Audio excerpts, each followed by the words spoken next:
जय मसीह की मेरे प्रियो हाल ही में मैंने एक वीडियो बनाई थी जिसका टाइटल जो था यहाँ ऊपर आ जा।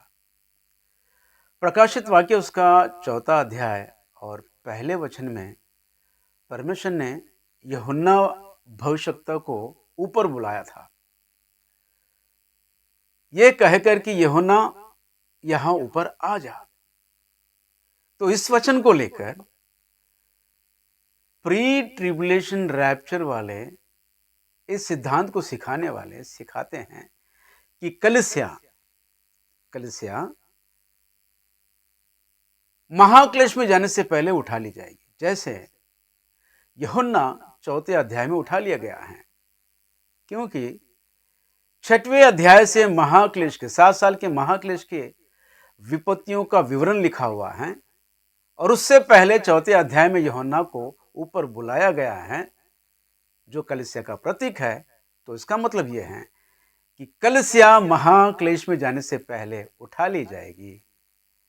ऐसी शिक्षा जो प्री ट्रिबुलेशन वाले सिखा रहे हैं उसका खंडन करते हुए, सुधार करते हुए मैंने इस वीडियो को बनाया था जिसका टाइटल था यहाँ ऊपर आ जा, जिसे देखकर एक भाई ने मैसेज भेजा है मेरे कमेंट्स बॉक्स में।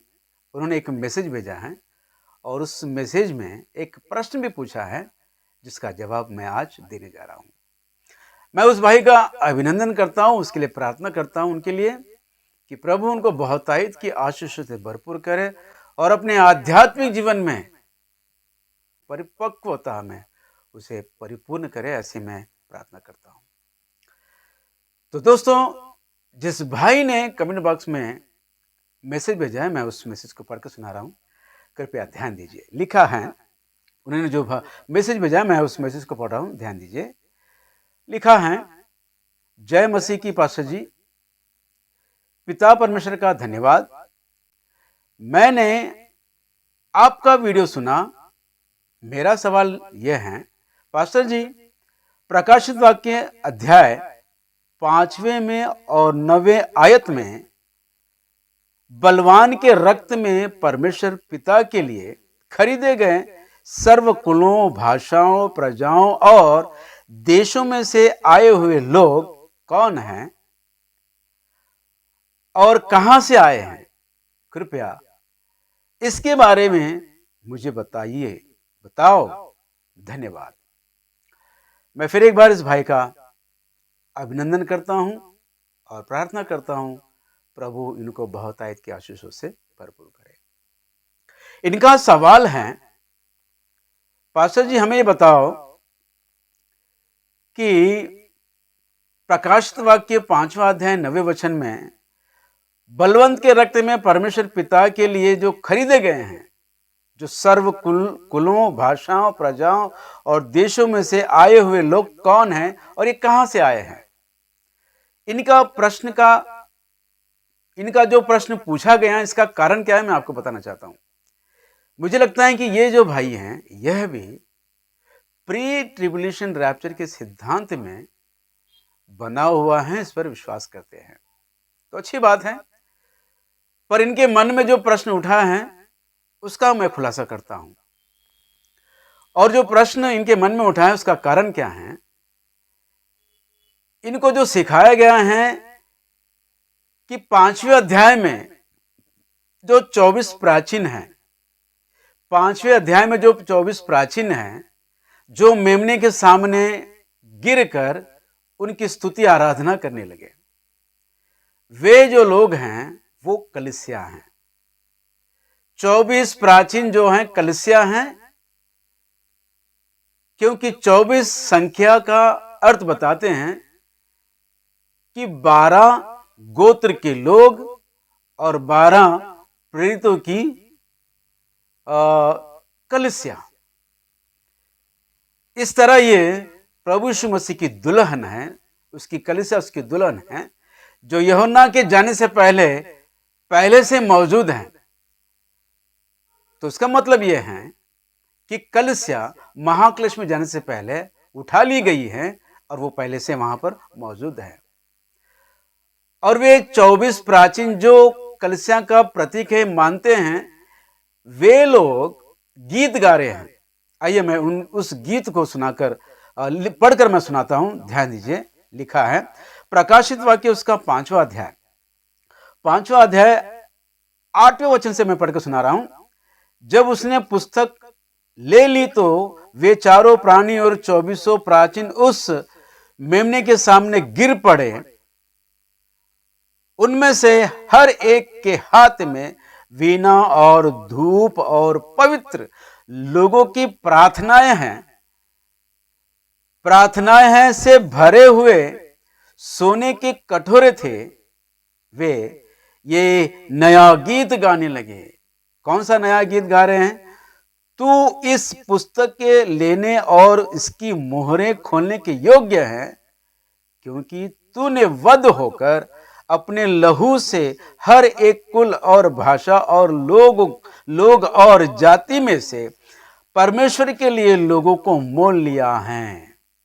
परमेश्वर के लिए जिन प्रजाओं को मोल लिया है उनका विवरण यहां पर दिया गया है। और जो विवरण दे रहे हैं वो 24 प्राचीन हैं। वो 24 प्राचीन जो कलीसिया हैं, वो खुद को संकेत करते हुए बता रहे हैं कि जो मोल लिए गए हैं वो हम कलीसियाई हैं। तो उनका कहने का मतलब है जो ऊपर पहले से मौजूद हैं वो मोल लिए गए प्रभु की दुल्हनें उसकी कलीसिया हैं। तो मैं आपको बताना चाहता हूं ये सरासर गलत है। 24 प्राचीन जो हैं, 24 प्राचीन जो हैं, जो पहले से मौजूद हैं, वो परमेश्वर की सभा में जो विचार की सभा, सारे ब्रह्मांड को, सारे विश्व को चलाने के लिए परमेश्वर ने अपनी सभा बनाई है, जिसमें 4 प्राणी हैं और 24 प्राचीन हैं। ये कलीसिया नहीं है, ये जान लीजिए। इस विषय को समझाने के लिए मैं कभी और दूसरा वीडियो बनाऊंगा, क्योंकि उसमें जाएंगे तो वीडियो लंबा हो जाएगा और लंबे वीडियो और ज़्यादा समय तक आप वीडियो देख नहीं पाते हैं। इसलिए मैं कम समय में इनके प्रश्न का जवाब देना चाहता हूं। वो जो 24 प्राचीन हैं वो परमेश्वर की सभा के विशेष स्वर्गदूत हैं, जो हर समय विश्व को चलाने के विषय में उनसे चर्चा करते हैं, सलाह मशवरा करते हैं। वो कलीसिया नहीं है। लेकिन हुआ क्या? ये 24 प्राचीन, 4 प्राणी और 24 प्राचीन यूहन्ना के रोने पर, भविष्यवक्ता यूहन्ना के रोने पर, जब उस किताब को खोलने के लिए प्रभु यीशु मसीह वो जो मेमना बलि हुआ था, उस किताब को लेकर, हाथ में लेकर जब इसको खोलने लगे, तो ये 24 प्राचीन उनके सामने गिरकर उनके लिए एक नया गीत गा रहे हैं। नया गीत गाते हुए स्तुति कर रहे हैं। आइए मैं फिर एक बार उनके स्तुति गान को या उनके गीत को पढ़ के सुनाता हूं। वे कहते हैं, वे ये नया गीत गाने लगे,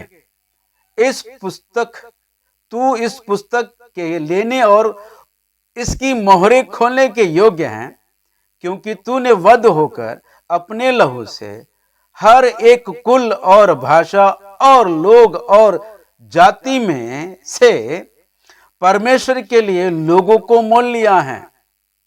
लोगों को मोल लिया है। ऐसा नहीं बोले हैं कि हमको मोल लिया गया है। अगर वो कलीसिया होती तो हमको कहते। उन्होंने कहा है लोगों को मोल लिया है।